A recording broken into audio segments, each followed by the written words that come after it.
लंबे श्वास छोड़ें। श्वास बाहर निकालते हुए एक साथ एक बार ओम ध्वनि का उच्चारण करेंगे। श्वास भरें,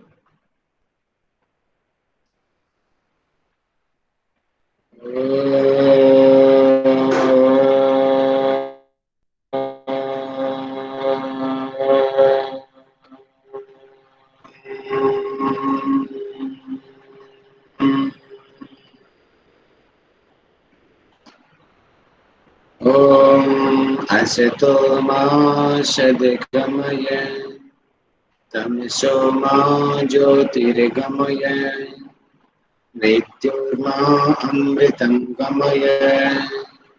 ओम सहना भवतु सहनौ भुनक्तु सह वीर्यं करवावहै तेजस्विनावधीतमस्तु मा विद्विषावहै। ओम शांति शांति शांति।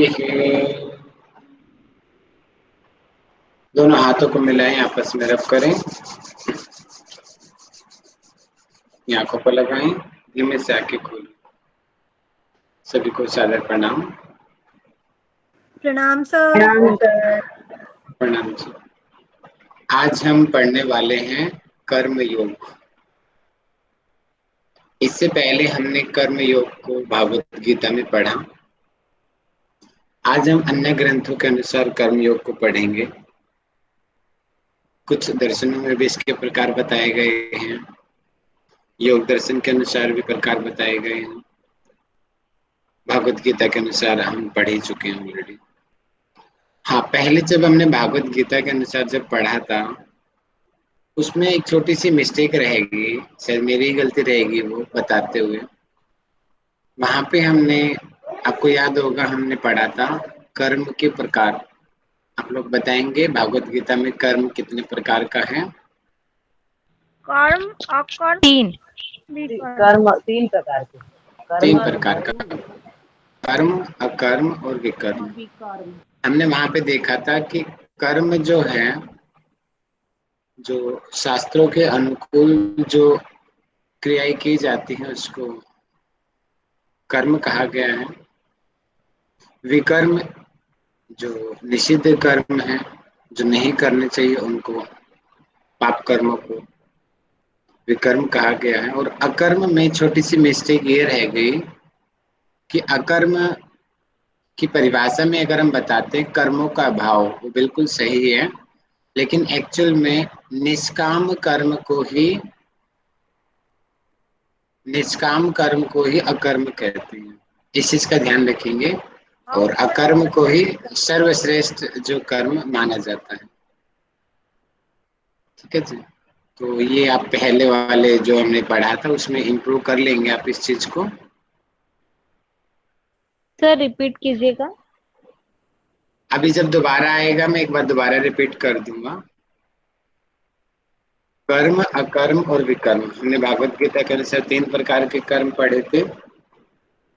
कर्म उनको बोला गया है जो शास्त्रों के अनुकूल जो चीजें की जाती हैं, जो कर्मों को किया जाता है उनको कर्म कहते हैं भागवत गीता के अनुसार। ये रहा शास्त्र के अनुकूल जो कर्म किए जाते हैं उनको कर्म कहते हैं। अकर्म जो है, इसका मीनिंग तो हमने वहां पर भी सही बताया था लास्ट टाइम जब हमने अध्ययन किया था, कर्मों का अभाव। लेकिन जब हम एक्चुअल में गहराई में देखेंगे तो इन्हीं को ही निष्काम कर्म माना जाता है। और सर्वश्रेष्ठ जो योगियों के जो कर्म होते हैं उनको ही अकर्म कहते हैं। और जो विकर्म है, इनके जो पाप कर्म है जो नहीं करने चाहिए, जैसे चोरी नहीं करनी चाहिए, झगड़ा नहीं करना चाहिए, जो सामान्य लोकाचार में जो हीन दृष्टि से देखे जाते हैं उनको विकर्म कहते हैं।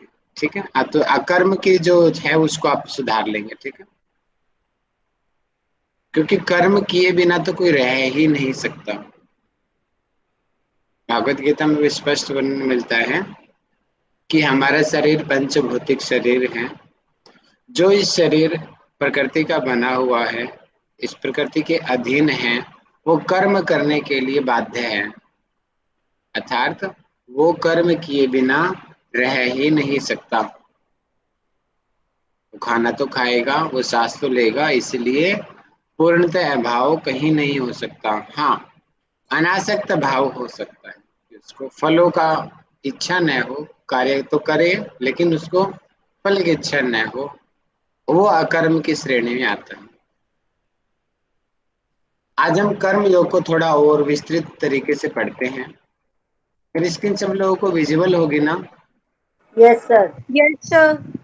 तो कर्म योगी जो हमारी इस बुक में है, इसमें 127 पेज नंबर पर है। आप अपने आप से भी इसका अध्ययन कर सकते हैं। तो मैं अभी मेन मेन चीजों को मैं टारगेट करते हुए पढ़ाऊंगा, क्योंकि परीक्षाएं बहुत नजदीक है, इसलिए हम जल्दी में पढ़ेंगे थोड़ा सा। कर्म शब्द जो है क्री धातु से बनता है। कौन सी धातु से बनता है? क्री धातु। और क्री धातु में मन प्रत्यय लगाने से क्या बनता है? कर्म। कर्म शब्द की उत्पत्ति होती है। और कर्म का अर्थ होता है क्रिया करना, व्यापार करना या भाग्य आदि। और सामान्य रूप में भी हम कर्म का अर्थ समझते हैं कि कुछ करना है, कुछ भी करना, तो वो ही है, उसको ही हम कर्म कहते हैं।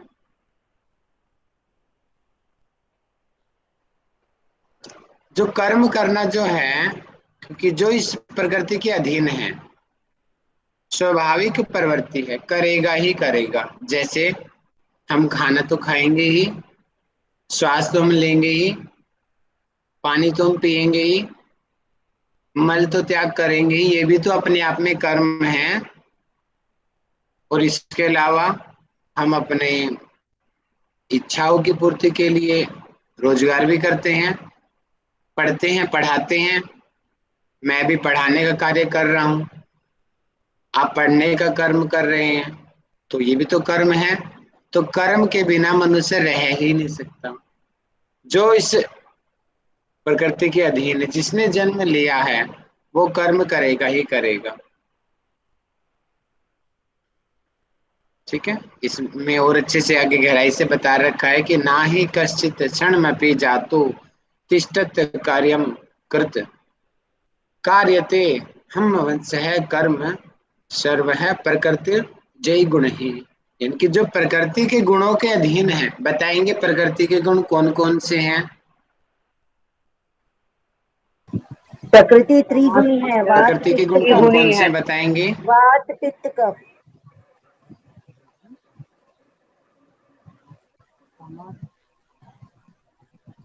तामसिक, राजसिक, कि राजसिक, हाँ, सात्विक।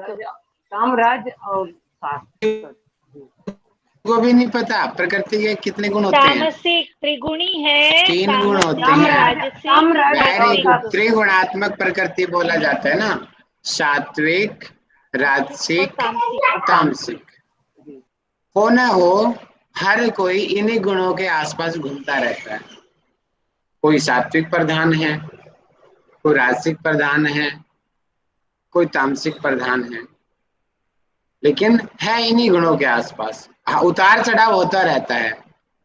अब सात्विक कर्म हमने पढ़े थे, भला करना, एक दूसरे की मदद करना, जो श्रेष्ठ जो कर्म व्यक्ति होते हैं, उनकी पर्सनैलिटी होती है सात्विक प्रकृति। राजसिक प्रवृत्ति चंचल प्रवृत्ति होती है, और उनको ऐश्वर्य में रहना ज्यादा अच्छा लगता है। तामसिक प्रवृत्ति राक्षस प्रवृत्ति को माना जाता है। नींद, आलस्य आदि इसके प्रधान कर्म रहते हैं। दूसरों को सताना, शोषण करना, अत्याचारी, क्रूर, यानी कि जो इस टाइप के जो गुण होते हैं, वो तामसिक प्रकृति के गुणों वाले व्यक्तियों में होते हैं। तो जिसने शरीर को धारण किया है, वो कर्म करे किए बिना रह ही नहीं सकता। भागवत गीता में तो दूसरे अध्याय के 50वें श्लोक में योग को ही कार्य कुशलता कह दिया गया।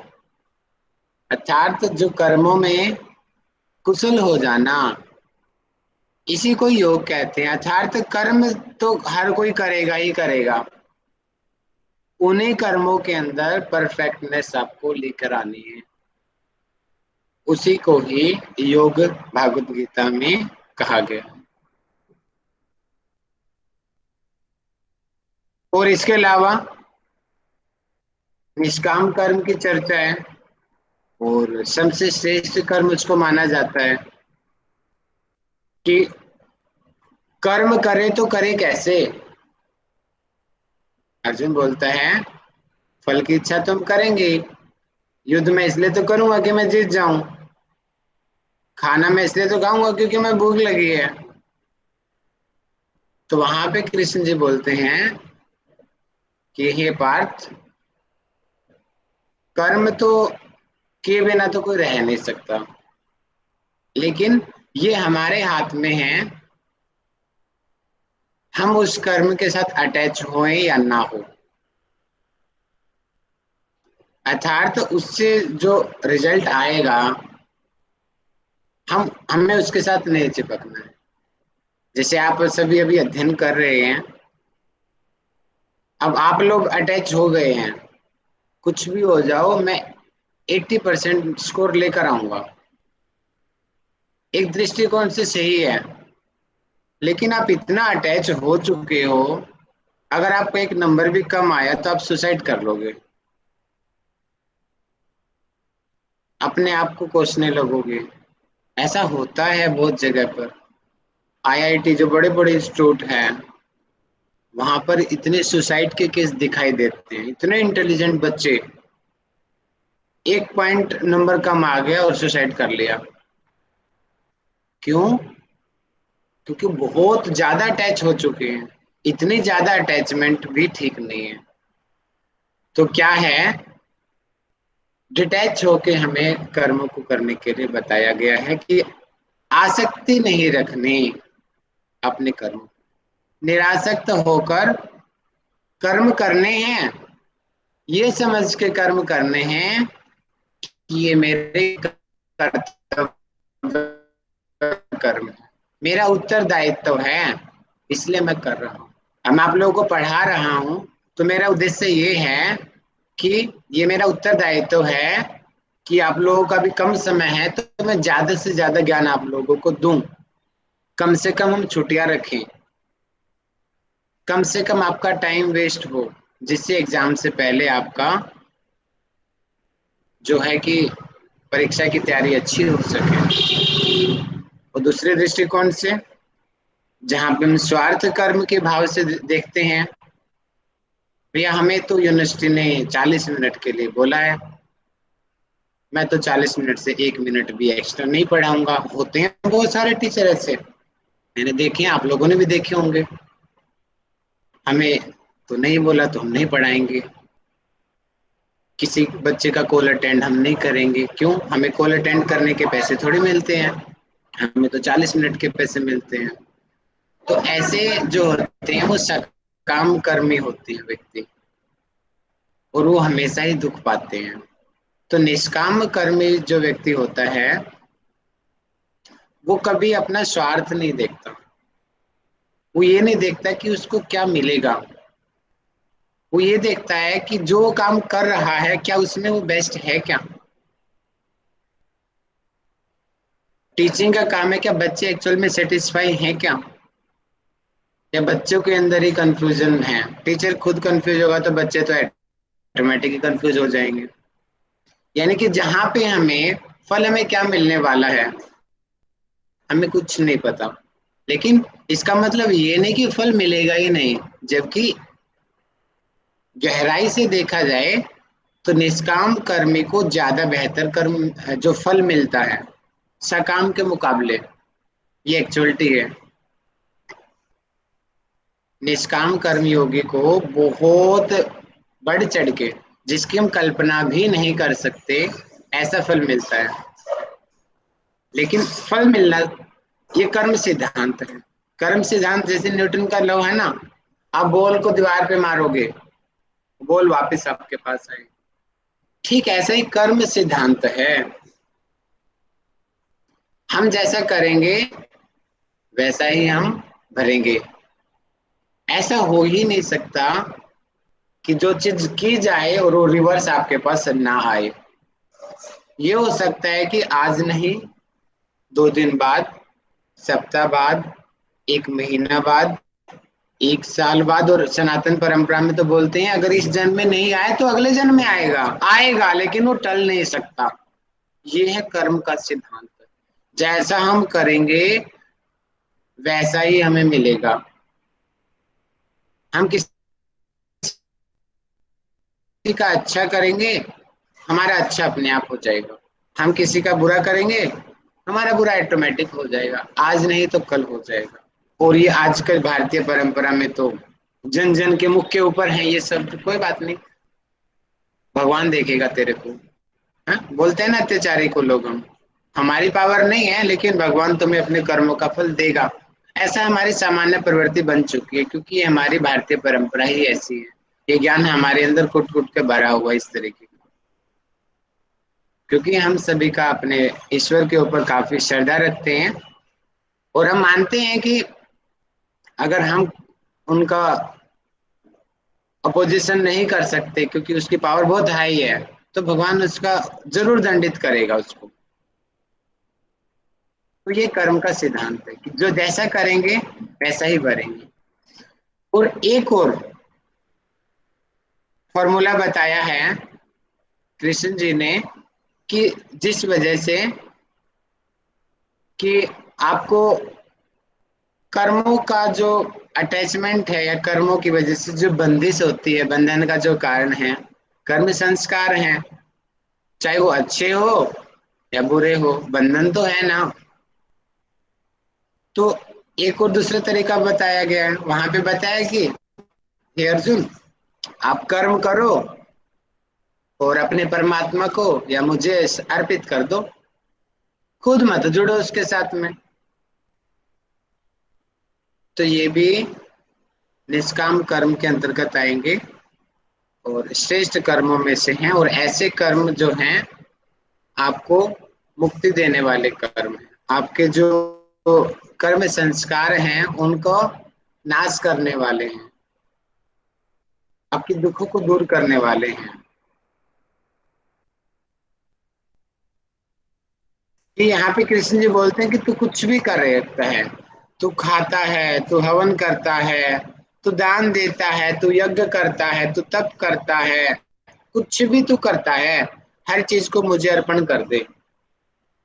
अगर ऐसा तू करेगा तो तुम्हें पाप पुण्य से तू बच जाएगा। तभी तुम्हारे जो जन्म जन्मादि के जो कर्म संस्कार हैं वो तुम्हें परेशान नहीं करेंगे, और तू जल्दी ही मोक्ष को प्राप्ति कर लेगा। क्योंकि बंधन का कारण ही तो कर्म संस्कार है।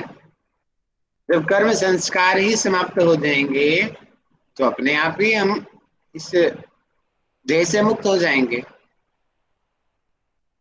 अब क्वेश्चन सीधा सा उठता है कि कर्म कितने प्रकार के होते हैं। ध्यान रखेंगे, हमने कर्म अकर्म विकर्म पढ़ा, बताएंगे वो कौन से ग्रंथ के अनुसार पढ़ा। भगवत गीता भगवत के गीता अनुसार। भगवत भगवत गीता के अनुसार। बहुत बढ़िया, श्रीमद् भागवत गीता। और ध्यान रखेंगे श्रीमद् भागवत गीता तो एक छोटा सा ग्रंथ है, उसके अलावा वेद पुराण उपनिषद दर्शन शास्त्र महाभारत रामायण ऐसे और बहुत सारे ग्रंथ हैं।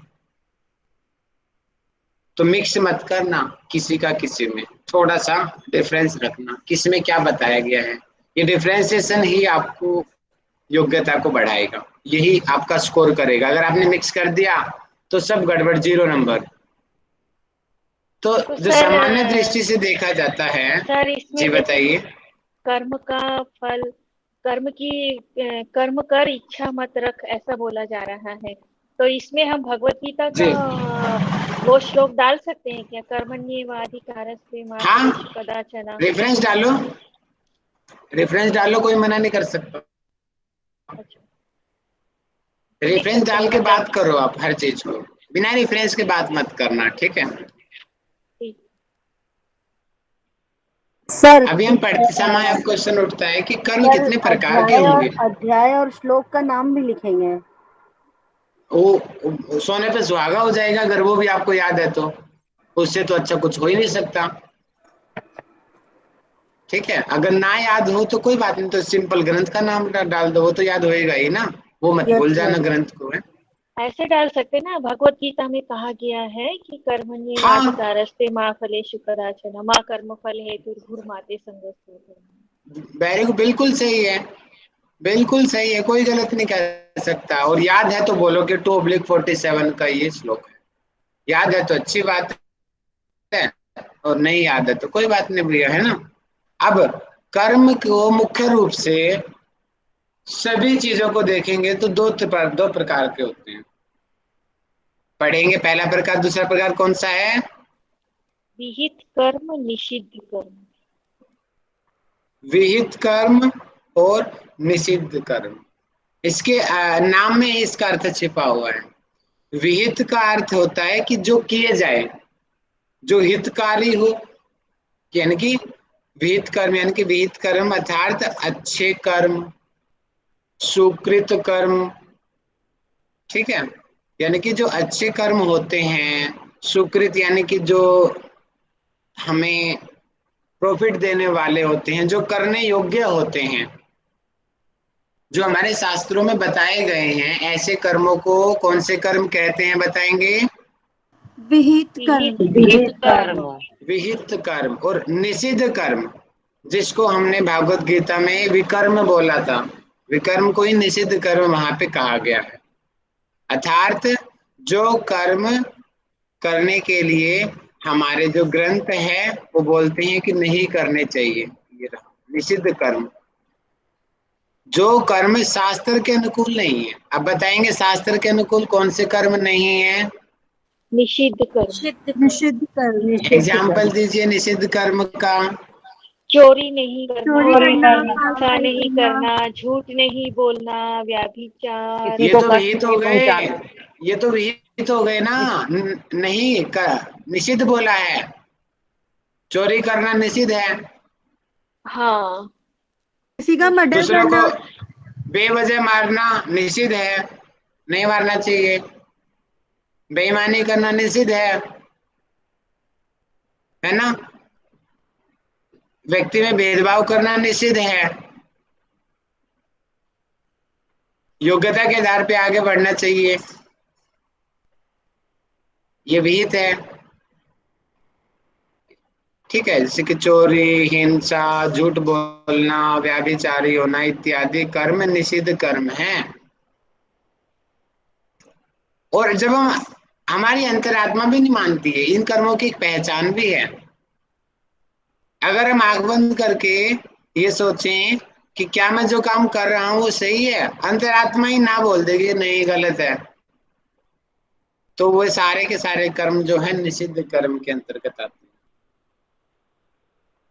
अब विहित कर्म को 4 भागों में बांटा गया है। 4 भागों में बांटा गया है। शिल्पा जी मेरे पीछे से बोलेंगी। नित्य कर्म, नित्य कर्म, नैमित्तिक कर्म, नैमित्तिक कर्म, काम्य कर्म, काम्य कर्म, प्रायश्चित कर्म। प्रायश्चित कर्म। ये प्रधान है। और कुछ एक ग्रंथों में एक कर्म को और माना गया है, जैसे कि वेदांत दर्शन में फल के आधार पे उपासना कर्म को भी ऐड किया गया वहां पे। लेकिन मुख्य ये 4 ही हैं, ध्यान रखेंगे। दोबारा से बोलेंगे। नित्य कर्म, नैमित्तिक नित्य कर्म, कर्म, नैमित्तिक कर्म, काम्य कर्म काम्य कर्म, और प्रायश्चित कर्म। प्रायश्चित अब हम कर्म। इनमें देखते हैं कि है क्या, कौन से कर्म में क्या है। ये नित्य कर्म। नित्य कर्म का अर्थ है कि जो डेली किए जाने वाले कर्म है। अब डेली आप क्या क्या करते हो? उठते हो, खाना पीना सोना संध्या खाते हो, करना पूजा स्नान करना। करते हो, उपासना करते हो, ध्यान करते हो, योगाभ्यास करते हो। नित्य कर्म है ये। अपने बालों को संवारते हो, अपने परिवार का ध्यान रखते हो, अपने आप का ध्यान रखते हो, जो डेली किए जाएं वो कौन से कर्म हैं? नित्य कर्म। नित्य वो नित्य कर्म हैं। और ध्यान रखेंगे, नित्य कर्मों को करने से शास्त्रों के अनुसार कोई विशेष लाभ नहीं मिलता, लेकिन ना करने से पाप जरूर मिलता है। क्या मैंने बताया? बताएं कोई। नित्य कर्म कर्म करने से नित्य कार्य शास्त्रों को के अनुसार करने से कोई कोई लाभ नहीं मिलता लाभ, है, विशेष लाभ नहीं लेकिन होता, पर अगर शास्त्रों नहीं के करने से अनुसार पाप अवश्य मिलता है। पाप लगता है। पाप जरूर जी। मिलता है। इसलिए बोल दें कि नित्य कर्म करने ही करने हैं, नहीं तो आप पाप के अधिकारी होंगे। ये लाइन इसमें दिया नहीं है, मैंने बोल दिया, आप ऐड कर देंगे लाइनों को, ठीक है। जैसे कि अब माइक साथ साथ बंद कर लिया करो अपना। दूसरे कर्म है, इसका नाम है नैमित्तिक कर्म। बोलेंगे क्या नाम है? नैमित्तिक कर्म। नैमित्तिक कर्म। यानी कि जो कर्म किसी प्रयोजन, प्रयोजन मतलब कि कोई उद्देश्य होना चाहिए करने का, बिना उद्देश्य के वो कर्म नहीं, उनको नैमित्तिक कर्म कहते हैं। जैसे कि फेस्टिवल आ गया, आप लोग जैसे कि दिवाली पे पूजा से भी करते हो, सनातन परंपरा में तो की जाती है ना, गणेश जी की, लक्ष्मी जी की पूजा की जाती है। बाकी दिन क्या करते हो? विशेष नहीं करते, लेकिन उस दिन विशेष करते हो ना, है ना? कौन कौन करता है? यस सर, करते हैं। Yes sir, sir. करते लेकिन हैं। बाकी दिन क्या करते हो आप? उतनी श्रद्धा के साथ बाकी दिन नहीं करते ना। No sir. नहीं नो करते। Sir, no. तो ये हो गया नैमित्तिक कर्म। किसी विशेष उद्देश्य पे, विशेष जगह पे, विशेष अवसर पे जो चीज की जाती है। जैसे कि एक एक तो होता है कि शादी नित्य ब्याह, हवन करना। शादी ब्याह भी। अब सर शादी ब्याह बर्थडे में भी संस्कार। यज्ञ किया बर्थडे, जाता है, शादी ब्याह। यज्ञ किया जाता है, शादी ब्याह में हवन किया जाता है। तो क्या ऐसा हवन हम डेली करते हैं? सात फेरों वाला नहीं करते ना। उसी नो दिन सर। क्यों करते हैं? उसी दिन सात फेरों वाला हवन किया जाता है। तो वो कौन सा कर्म हो गया? नैमित्तिक कर्म। नैमित्तिक नैमित्तिक कर्म। कर्म। विक्रम। होली पे हम सब नाच गाते हैं, रंग लगाते हैं, क्या बाकी दिन हम ऐसे करते हैं? No sir. नहीं नहीं। करते। तो सर, किसी अवसर पर चीज की गई, वो क्रिया ही की गई। कर्म का अर्थ है क्रिया करना, कुछ भी करना। अब वो रंग लगाने की क्रिया हम होली पे ही करते हैं, बाकी दिन नहीं करते। तो ये हो गया नैमित्तिक कर्म। श्राद्ध है, तर्पण है, बेटा हो गया या बेटी होगी, उसके अवसर पे कुछ प्रोग्राम रखना, या जात कर्म संस्कार आदि करना, या जो कोई संस्कार करना, वो कुछ भी करना जो किसी अवसर के ऊपर जाता है, उसको नैमित्तिक कर्म कहते हैं। अब तीसरे प्रकार का कर्म है, बोलेंगे पीछे से, काम में कर्म। काम में। काम्य कर्म। काम में काम में कर्म। कर्म। देखिए इसके नाम में छिपा हुआ काम में, यानी कि कामना, यानी कि जो कर्म किसी कामना की पूर्ति हेतु की जाए। जैसे कि अभी एग्जाम आने वाले हैं, आप लोग भगवान को रिश्वत देना शुरू करोगे, हे बजरंग बली, मैं 100 रुपए का प्रसाद चढ़ाऊंगी तेरे ऊपर, मुझे पास करा दे। ये कौन हे सा कर्म हुआ? बजरंग बली, मैं लड्डू चढ़ाऊंगी 100 रुपए का, मुझे 100% दे दो। होता है ना ये ऐसा? हुआ काम या कर्म। काम में कर्म। और ये भक्त के प्रकार हमने पढ़े थे, कौन से प्रकार के भक्त के अंतर्गत आएंगे? आर्थ अर्थार्थी। आरती भक्त के अंतर्गत ही आएंगे। एक तरीके से जो हम अपनी कामना पूर्ति हेतु जो चीज की जाती है, उनको काम में कर्म कहते हैं। ये तो मैंने छोड़ा, इसके अलावा और भी बहुत सारे एग्जाम्पल है। जैसे कि आपने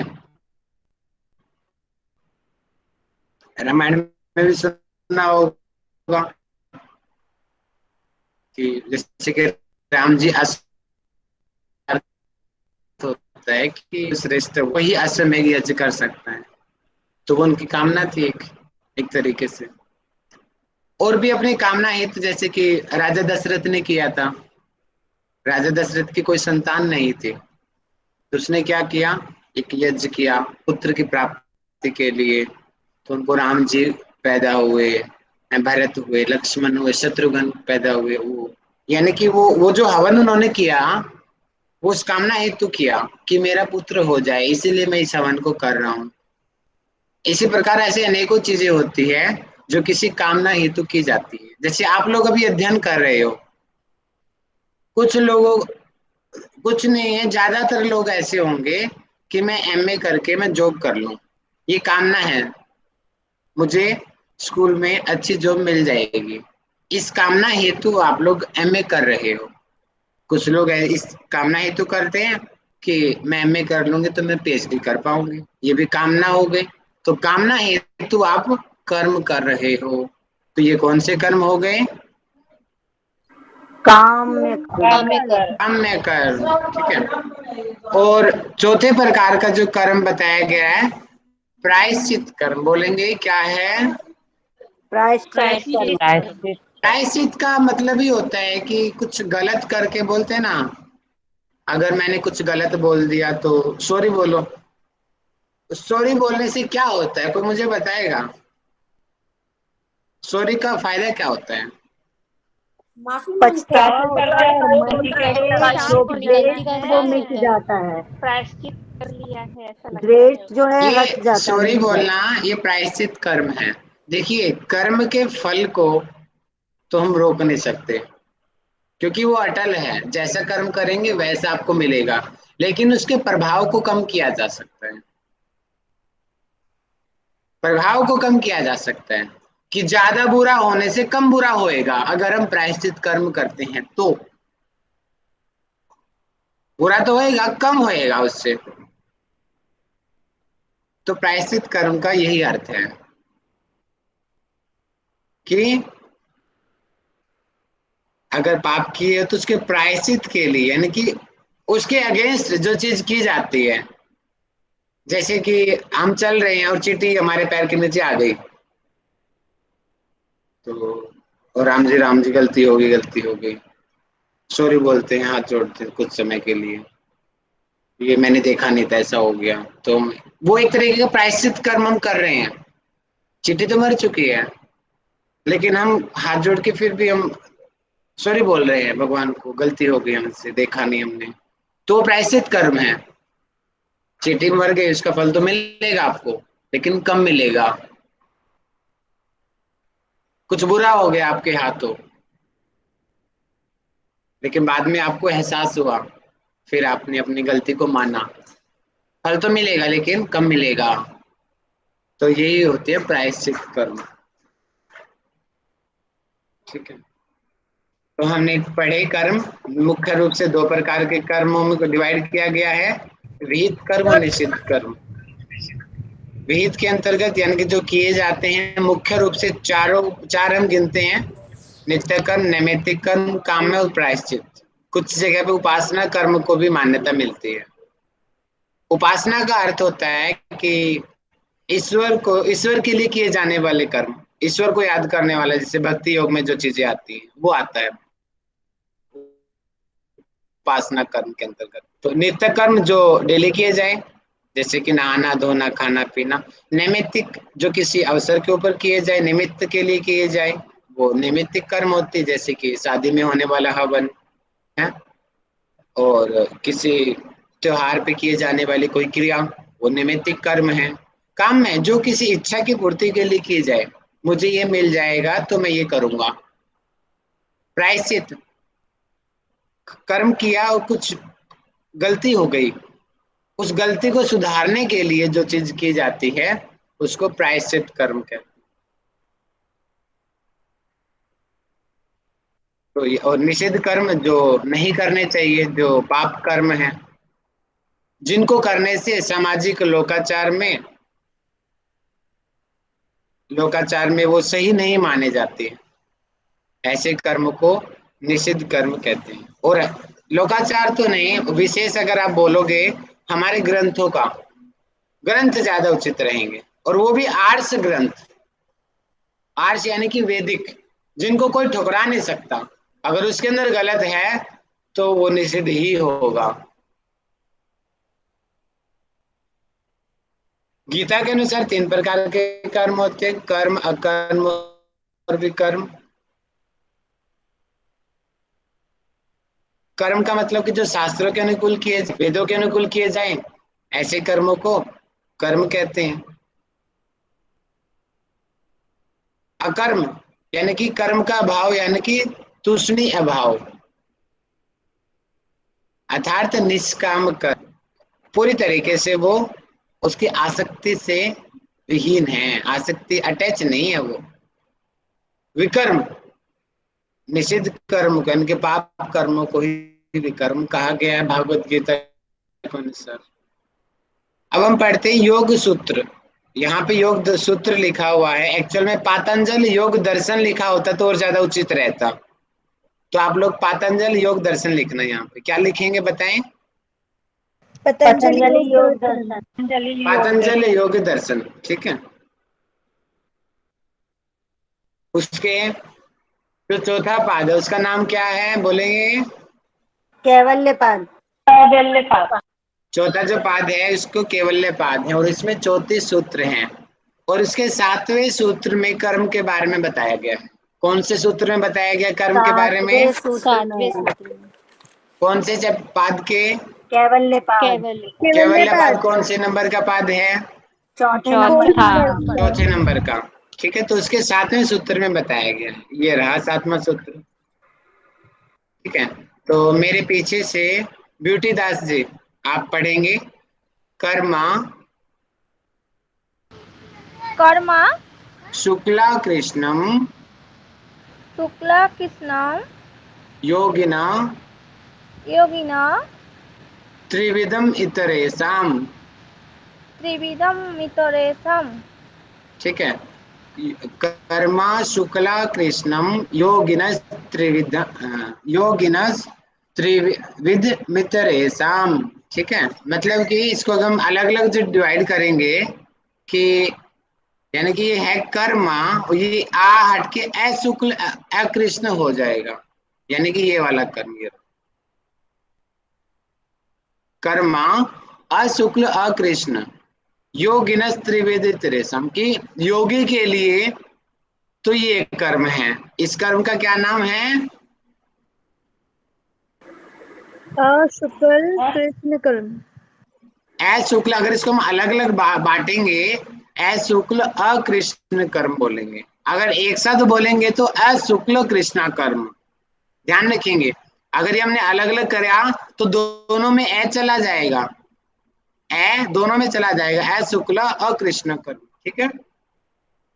तो ये कर्म योगी के लिए बताया गया, और आगे बताया गया कि त्रिविध इतरेशम, यानी कि बाकी जो है 3 बच गए हैं वो औरों के लिए हैं। और बाकी 3 कौन से बच गए हैं? सामान्य शुक्ल कर्म, कृष्ण कर्म, शुक्ल कर्म, शुक्ल कृष्ण कृष्ण कर्म। कर्म, और या फिर दोनों के मिले हुए कृष्ण शुक्ल कर्म या शुक्ल कृष्ण, कैसे आप इसको बोल लीजिए। इस प्रकार देखेंगे तो योग दर्शन के अनुसार कितने प्रकार के कर्म हुए? 4 4 प्रकार के कर्म। बताएंगे 4 प्रकार के कौन कौन से कर्म हैं?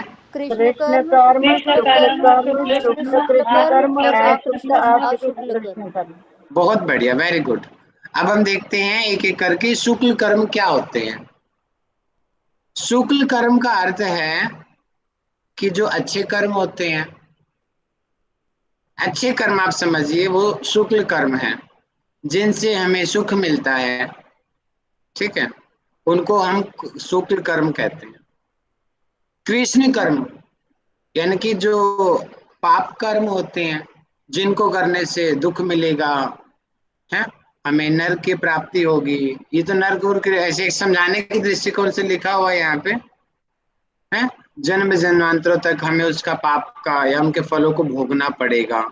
यानी कि जो गलत कार्य होते हैं, जैसे कि चोरी करना, किसी को मारना, है, लूटपाट करना, जो गलत काम है, जो निषिद्ध कर्मों को ही यहाँ पे कृष्ण कर्म कहा गया है। कौन से कर्मों को कहा गया है कृष्ण कर्म? निषिद्ध कर्म। निषिद्ध कर्म। निषिद्ध कर्म हम पीछे पढ़े थे, बस यहाँ पे नाम कुछ अलग दे दिया गया, ठीक है, बात वही है। अब है शुक्ल कृष्ण कर्म, जो सामान्य हम आप और हम लोग इसमें आते हैं। क्योंकि शुक्ल का मतलब क्या है बताएंगे? पुण्य कर्म, पुण्य और कर्म, कृष्ण का अर्थ क्या है? पाप कर्म, पाप कर्म। और हम लोग उसी श्रेणी में आते हैं। हम लोग कुछ दोनों अच्छे करते कर्म हैं। करते हैं और हम कुछ बुरे कर्म करते हैं, तो अन्य जन इसी में आते हैं, क्योंकि ना तो हम पूरी तरीके से अच्छे कर्म करते हैं, ना हम पूरी तरीके से गलत कर्म करते हैं। हम मिले जुले कर्मों को करते हैं, पाप कर्म और पुण्य कर्म दोनों को हम करते हैं। तो ऐसे कर्मों को कौन से कर्म कहते हैं? शुक्ल कृष्ण कृष्ण कर्म। और चौथे प्रकार का कर्म बताया अशुक्ल अकृष्ण कर्म। इसका मतलब कि जो पाप और पुण्य दोनों से ही दूर हो, जो जिनको भागवत गीता में निष्काम कर्म योग के नाम से बताया गया है, कि जो न तो पाप कर्म हो न पुण्य कर्म, न ही पाप पुण्य का मिश्रित हो, इन सब से भिन्न होता है, इसको कर्म निष्काम कर्म भी कहते हैं। कि कर्म तो वो करेगा लेकिन आसक्ति नहीं होगी, अटैचमेंट नहीं होगी, जिससे उसका अंतःकरण हमेशा ही शुद्ध रहेगा। अंतःकरण यानी कि मन बुद्धि अहंकार, जो उसका चित्त है हमेशा शांत रहेगा, निर्मल रहेगा। और ऐसे ही कर्म जो हमारे, ऐसे कर्मों को करने से कर्माशय नहीं बनते। कर्माशय यानी कि अच्छे बुरे संस्कार, जो फिर आगे हम भोगेंगे। अब एक तरीके से हम देख लेते हैं, शुक्ल कर्मों को पुण्य कर्म कहते हैं, लेकिन पुण्य का भी तो भोगना तो पड़ेगा ना, चाहे आपको सुख भोगना पड़ो, भोगोगे ना उसको भी, यानी कि वो भी एक तरीके से बंधन का कारण है। और कृष्ण को तो हम कहें, ये तो इसको तो कहने की जरूरत ही नहीं है, तो ज्यादा बंधन का कारण है। और शुक्ल कृष्ण ये भी बंधन का कारण है। इसका अर्थ हमने देखा, चाहे हम अच्छे कर्म करें, हम बुरे कर्म करें या मिले जुले कर्म करें, ये तीनों के तीनों कर्म जो हैं हमें बांधने का काम करते हैं इस संसार में। अशुक्ल अकृष्ण कर्म ऐसा कर्म है जो, जिनको करने से किसी प्रकार का बंधन नहीं होता। इसीलिए योग दर्शन में कहा गया है कि योगियों के लिए, योगी जो कर्म करते हैं उन कर्मों को अशुक्ल अकृष्ण कर्म कहते हैं। ऐसा योग दर्शन में कहा गया है चौथे पाद के 7वें श्लोक के अंदर।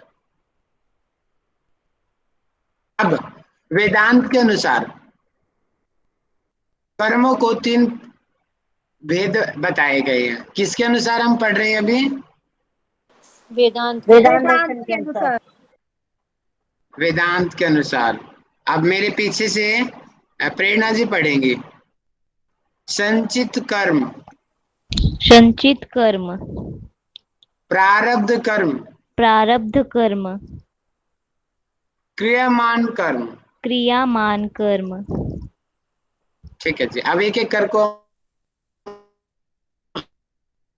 अध्ययन करते हैं।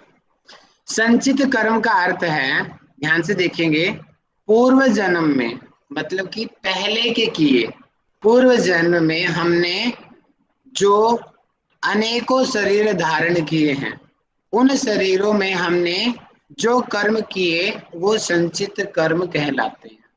अब खाली पूर्व जन्म मत लगाइए, आज से 5 साल पहले के भी जो कर्म होंगे वो भी संचित कर्म के अंतर्गत आएंगे। यानी कि भूतकाल के कर्म या भूतकाल से भी पहले के पूर्व जन्म के जो कर्म जो किए गए हैं उनको कौन से कर्म कहते हैं? संचित कर्म। और ऐसे कर्म, इन कर्मों से हमारे जन्म जन्मांतरों के संस्कार, संस्कार होते हैं एक हैबिट, कोई अच्छी हैबिट भी हो सकती है, बोलते अच्छे संस्कार भी है इसके, बुरी आदत हो सकते बोलेंगे बुरे संस्कार दिए गए हैं इसको तो। और कुछ संस्कार बच्चे जन्म से लेके आते हैं, वो यही होते हैं कि पहले के जन्म में उसने अच्छे कार्य किए, जिसकी वजह से वो पैदाइश से ही बच्चा बहुत ईमानदार है।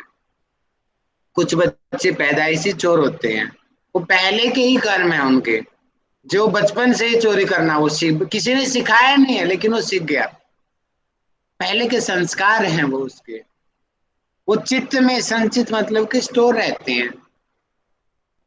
और इन्हीं कर्म संस्कारों के समूह को संचित कर्म कहते हैं। जैसे अभी आप लोगों के और मेरे भी कर्म संचित कर्म इकट्ठे होंगे।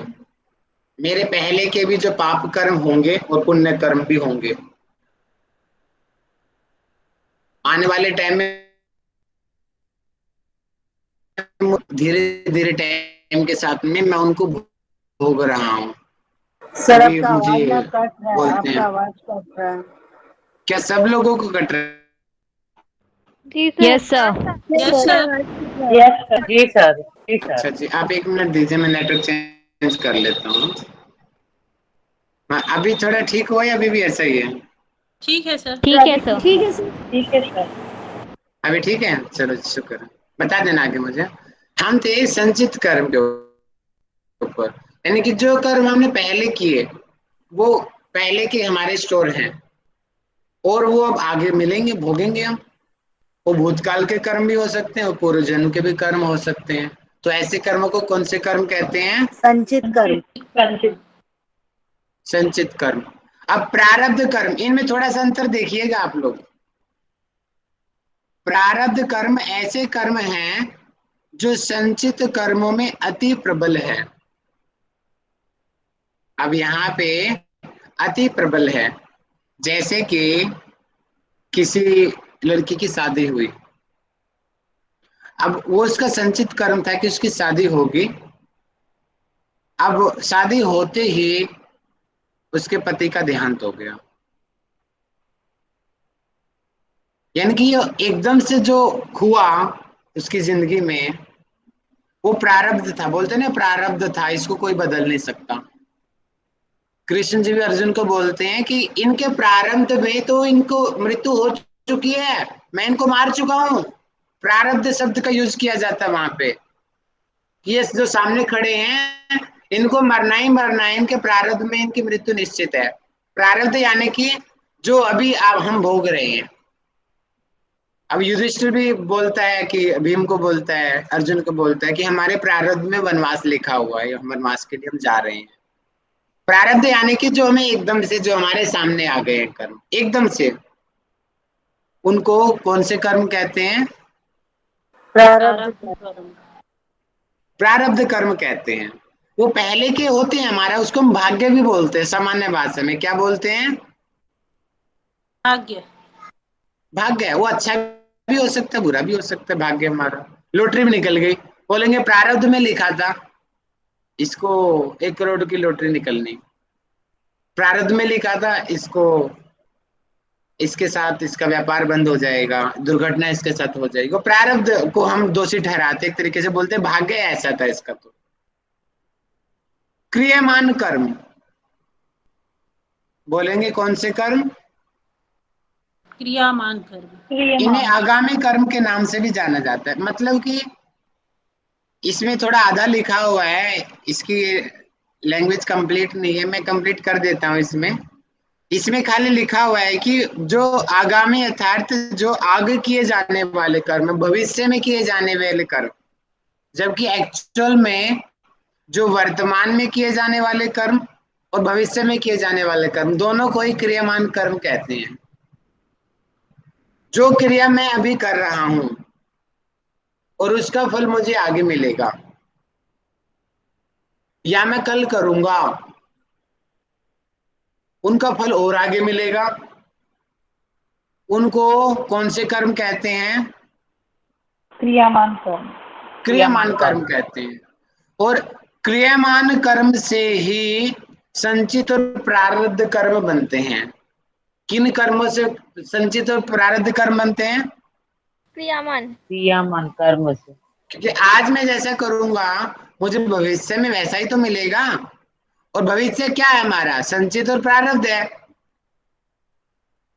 है ना। तो यानी कि क्रियमान कर्म, यानी कि जो आज के जो कर्म हम कर रहे हैं, अगर हम आज से भी अच्छे कर्म करना शुरू कर देंगे तो भविष्य के जो संचित कर्म हैं और प्रारब्ध कर्म वो अपने आप ही अच्छे हो जाएंगे हमारे। लेकिन जो पहले के हैं ऑलरेडी, उनको तो भोगना पड़ेगा ही पड़ेगा, उनको कोई बदल नहीं सकता। लेकिन आने वाले को हम बदल सकते हैं। तो ये कर्म को हमने पढ़ा। तो समय भी हमारा काफी हो गया है, तो मैं ज्यादा नहीं खींचूंगा इसको। तो मैं एक बार थोड़ा सा इंट्रोडक्शन दोबारा से दे देता हूँ। हमने पढ़ा कर्म जो है अपना क्रिया धातु से बना है, उसमें मन प्रत्यय लगाने से कर्म बनता है और कर्म का अर्थ है क्रिया, व्यापार या भाग्य आदि। कर्म करना मनुष्य की स्वाभाविक प्रवृत्ति है क्योंकि वो प्रकृति के अधीन बंधा हुआ है, और भगवत गीता में स्पष्ट कहा है जो प्रकृति के अधीन है वो कर्म करने के लिए विवश है, करेगा ही करेगा। कर्म के भेद दो भागों में डिवाइड किया जाता है, विहित कर्म और निषिद्ध कर्म। विहित यानी कि जो कर्म अच्छे कर्म होते हैं जिनको करने के लिए शास्त्र बोलते हैं हमारे। निषिद्ध कर्म जो शास्त्र के विरोधी, शास्त्र में बताए गए हैं कि ऐसे कर्म नहीं करने चाहिए, उनको निषिद्ध कर्म कहते हैं। विहित कर्म को मुख्य रूप से 4 भागों में बांटा गया है, नित्य कर्म, नैमित्तिक कर्म, काम्य कर्म, प्रायश्चित कर्म। नित्य कर्म जो डेली किए जाते हैं जैसे स्नान करना, अर्चना करना, पूजा करना, वंदना करना, खाना खाना इत्यादि। नैमित्तिक कर्म जो किसी निमित्त के उपलक्ष्य में किए जाते हैं, किसी अवसर के उपलक्ष्य में किए जाते हैं, उनको नैमित्तिक कर्म कहते हैं, जैसे कि दिवाली की पूजा, होली का त्योहार इत्यादि। काम्य कर्म, काम्य कर्म जो किसी कामना पूर्ण हेतु किए जाते हैं उनको काम्य कर्म कहते हैं। प्रायश्चित कर्म जो पाप कर्म हो गए हैं उनका प्रभाव कम करने के लिए जो कर्म किए जाते हैं उनको प्रायश्चित कर्म कहते हैं। निषिद्ध कर्म जो कर्म नहीं करने चाहिए उनको निषिद्ध कर्म कहते हैं।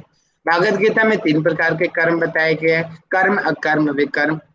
कर्म यानी कि जो शास्त्रों के अनुकूल किया जाए, अकर्म यानी कि निष्काम कर्म, विकर्म यानी कि जो पाप कर्म होते हैं।